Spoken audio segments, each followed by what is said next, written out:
Bonjour à tous, bonjour à toutes. Merci de nous choisir chez vous. C'est l'heure de décryptage. Notre invité est Mamadou Diouf. Avec lui, nous allons parler du Sénégal et du lancement de la deuxième phase du train express de Dakar. Mamadou Diouf, bonjour, vous allez bien? Bonjour Michel. Après le lancement de la première phase du train express régional, le Sénégal s'apprête à enchaîner avec la deuxième étape du projet. En quoi consiste, Mamadou Diouf, la seconde phase de ce projet? La seconde phase doit permettre au TR de ne pas s'arrêter seulement au niveau de Diamniadio. Il faut rappeler que Diamniadio est un pôle urbain qui est en train d'être créé depuis, avec l'ancien régime du président Abdoulaye Wade. Et vous avez un très grand nombre d'infrastructures qui sont en train d'être mis en place à Diamniadio. Mais à côté de Diamniadio, à 19 km, vous avez le nouvel aéroport qui est l'aéroport de Diass. Actuellement, le TR n'atteint pas l'aéroport, il s'arrête à Diamniadio. Donc c'est ce trajet de 19 km à peu près qu'on veut compléter avec cette deuxième phase, qui va coûter à peu près un peu plus de 200 milliards de francs CFA. Ça va permettre dans un premier temps au TR de pouvoir quitter Dakar et d'aller carrément jusqu'à Diass, en particulier au niveau de l'aéroport.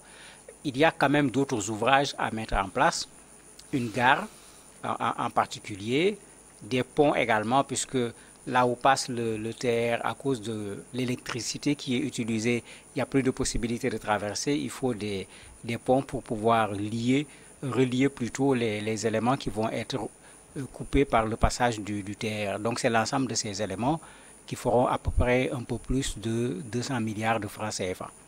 Alors, un projet apprécié par certains, critiqué par d'autres, c'est normal. Alors, quand on voit un pays qui a également d'autres soucis, Mamadou, les gens peuvent critiquer le projet du président Macky Sall. Oui, en fait, dans les critiques, vous avez plusieurs choses. Il y a ce que j'appellerais la critique politique. Je préfère ne pas m'arrêter sur la critique politique. Bon, libre à chacun de dire ce qu'il veut. Ce que moi je sais, pour avoir vécu les problèmes de mobilité au niveau de Dakar, se taire dans 10 ans, même ceux qui critiquent le président actuellement vont le féliciter. C'est vrai qu'on n'a jamais les moyens. S'il fallait dire qu'on n'a pas les moyens, on n'aurait pas construit un nouvel aéroport. On aurait dit débrouillons-nous avec l'ancien aéroport tout simplement. Maintenant, le vrai débat se trouve à deux niveaux. Certains trouvent que le coût est élevé et qu'il y a véritablement même un surcoût par rapport au coût réel du TR. Je ne suis pas un expert en la matière, mais ce n'est pas compliqué. Qu'on prenne les experts, qu'ils fassent le travail d'investigation qu'il faut pour savoir ce qu'il en est. Ce qui est sûr, il y a eu déjà une expérience avec le TR à travers l'inauguration du stade Abdoulaye Wade. Mais tout le monde a vu l'utilité du TR puisque ces 50 000 personnes qui sont allées au stade ont été transportées sans qu'il y ait trop de problèmes. Et tout le monde se pose la question, sans le TR, comment ces gens auraient pu aller au stade, comment ces gens auraient pu quitter le stade et retourner, parce que certains venaient de Dakar, ils ne sont pas de la zone. On a vu le rôle du TR. Les critiques, on les entend de moins en moins. Parce qu'on disait que la date n'a pas été respectée. C'est vrai qu'ils ont reporté plusieurs fois l'inauguration du TR. Mais ceux qui ont commencé à le prendre reconnaissent que c'est un moyen de transport qui est plutôt confortable, qui est plutôt agréable. Et ça permet à une partie des populations sénégalaises, parce que ça ne dessert pas pour le moment l'ensemble de la région de Dakar, de pouvoir se déplacer dans des conditions beaucoup plus agréables, de façon surtout beaucoup plus rapide, parce que c'est un des gros problèmes au niveau de Dakar aujourd'hui. Alors, vous l'aviez dit, les travaux seront financés à hauteur de, on parle de 113 millions d'euros par la Banque islamique de développement. Je sais que vous n'êtes pas un expert des finances, mais ce financement, comment il sera fait concrètement? En fait, le financement a été fait sur plusieurs plans. Ce n'est pas la Banque islamique du développement seulement. Il y a également l'Agence française de développement. Ce n'est pas un financement fait par un seul groupe. Le projet du TR, quand il a été mis sur place, le Sénégal a dû mettre la main dans la poche puisqu'ils ne peuvent pas faire le projet et puis rester derrière et interpeller plusieurs partenaires pour la réalisation du projet. D'ailleurs, le projet n'est pas terminé puisque Thiès est à côté à 70 km. Ben, si le TER arrive à Diamniadio, il suffit de compléter pour arriver à Thiès. Mbour est de l'autre côté à 90 km de Dakar, il faut compléter. Et ça, c'est les phases qui vont venir par la suite. Donc l'État sénégalais s'est mis à chercher des partenaires qui croient en ce projet, puisque le jour où le TER va aller à Thiès, le jour où le TER va aller à Mbour, mais vous avez un énorme problème de déplacement des populations entre ces trois villes qui est réglé une bonne fois pour toutes. D'autant plus que la prévision, c'est 22 trains. C'est-à-dire que ce ne sera pas un train qu'on voit tout de suite et qu'il faut attendre pendant on ne sait combien de temps, puisque, il faut le dire clairement, vous avez plus de 500 bus à Dakar. Ça ne règle pas le problème de la mobilité des populations, ça augmente l'embouteillage.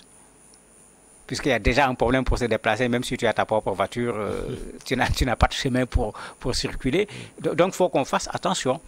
Aujourd'hui, on peut critiquer le TR, mais moi, je trouve que c'est une très bonne vision de la part du président de la République, puisque Dakar étant très réduit, pour agrandir les routes, il avait fallu casser des maisons, ça avait créé d'énormes problèmes. Pour mettre le TR, c'était exactement la même chose. Je crois qu'avec le TR, progressivement, on va régler une partie de cette question de la mobilité des populations, de sorte que le coût peut paraître élevé aujourd'hui, mais s'il y a de la magouille dedans, que les gens fassent les investigations qu'il faut pour le savoir et que les coupables soient sanctionnés, puisque ce n'est pas parce qu'il y a de la magouille que le projet en tant que tel n'est pas pertinent. Moi, je trouve que c'est un projet pertinent, tout comme un certain nombre de projets d'infrastructure, commencés par le président Wade, continués par le président Macky Sall, mais si vous regardez sur 15 ans, Dakar a carrément changé d'image d'un point de vue infrastructure. Et ce n'est pas des infrastructures de 3 ans, c'est des infrastructures pour Dieu seul sait combien d'années. Il faut qu'on accepte quand les gens font des choses qui sont pertinentes, de reconnaître que la chose qui a été faite est pertinente, même si on n'est pas du parti auquel appartient le président qui l'aura exécuté. Vous avez parlé tout à l'heure d'investissement du président actuel Macky Sall. On a vu aussi ce stade qui a été récemment inauguré. Alors, le président, on le sent plus, on peut dire presque en fin de mandat. Non, pas en fin de mandat. Il y a eu des hôpitaux. C'est qu'en termes d'infrastructure, il a fait plein de choses. L'aéroport de Niasse dont je parlais tout à l'heure, c'est eux qui l'ont terminé. L'aéroport a souffert ici avec le dernier mandat de Abdoulaye Wade, l'hôpital de Ziguinchor. Il y a plein d'infrastructures qui ont été inaugurées. Il y a un autre pont qui a été inauguré pratiquement à la même période pour aller vers Cambérène, pour régler cette question de l'embouteillage dont je parle et que les gens sont en train d'apprécier également très très fortement. Donc il y a plein d'infrastructures qui ont été mises en place parce que n'oubliez pas que le président Wade était un partisan du plan Oméga. Ce plan africain sur les questions d'infrastructure, il l'a prouvé au niveau de Dakar. Ben, Macky est son élève, si on peut l'appeler ainsi. C'est comme s'il n'est pas très loin, lui, également du plan Oméga.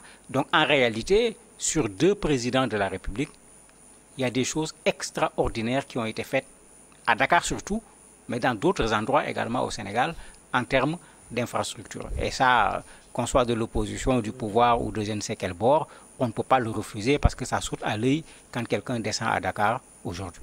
Et certaines analyses critiquent aussi ces présidents qui investissent, il faut le préciser, dans les infrastructures. On l'a vu avec le président ivoirien Alassane Dramane Ouattara. Le président Macky Sall est en train de le faire également. Pour ces gens qui critiquent, c'est comme si on construit les routes, on fait tant de choses pour cacher les réalités existentielles. Mais non, la construction de la route est un élément dans le développement d'un pays. C'est pourquoi on parle de mobilité. Pour qu'il y ait du commerce, il faut de la mobilité. Pour aller à l'hôpital pour se soigner, il faut de la mobilité. Je rappelle ici que le président Wade a été bloqué dans l'embouteillage à l'époque. Elle a dit, malgré le président de la République, malgré tout ce que vous voulez faire, ben, il y a tellement de voitures sur le chemin que vous ne pouvez pas aller. Et il y a eu plein de cas comme ça où une personne est en situation d'urgence dans une ambulance. Vous ne pouvez aller ni dans un sens, ni dans l'autre, puisque les voies sont complètement bouchées par les voitures. Mais ça, on n'a plus besoin de discuter s'il s'agit d'une priorité ou pas. Parce que le développement, ça passe par cela. Et il y a plusieurs études qui ont été faites par la Banque mondiale en particulier pour montrer les centaines de milliards que le Sénégal perdait chaque année à cause des embouteillages.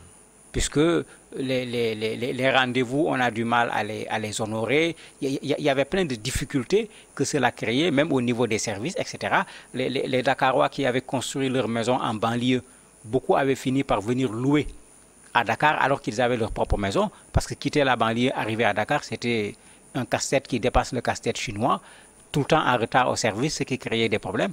Donc attention, il y a une solution qui est en train d'être réglée par rapport à un problème, c'est le problème de la mobilité. Maintenant, le même travail doit être fait par rapport à d'autres problèmes. Ça vient d'être fait en partie pour la question de l'éducation, avec la grève des enseignants. Ça doit être fait pour la santé, parce qu'il y a des choses qui ont été faites, les gens en réclament encore davantage. Ça doit être fait sur le plan social, etc.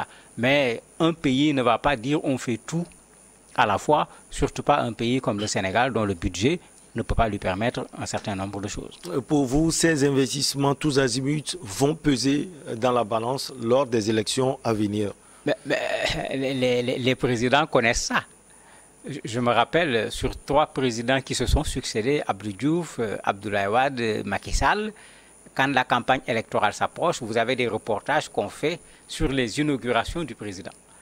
Bon, certains même, parfois, de façon très politicienne, ont retardé certains travaux pour que l'inauguration se fasse pendant ou bien autour de la période de la campagne électorale. Mais bien sûr, quelqu'un qui gère, qui est à nouveau candidat, il est obligé de faire son bilan avant de dire voilà là où je veux aller par la suite.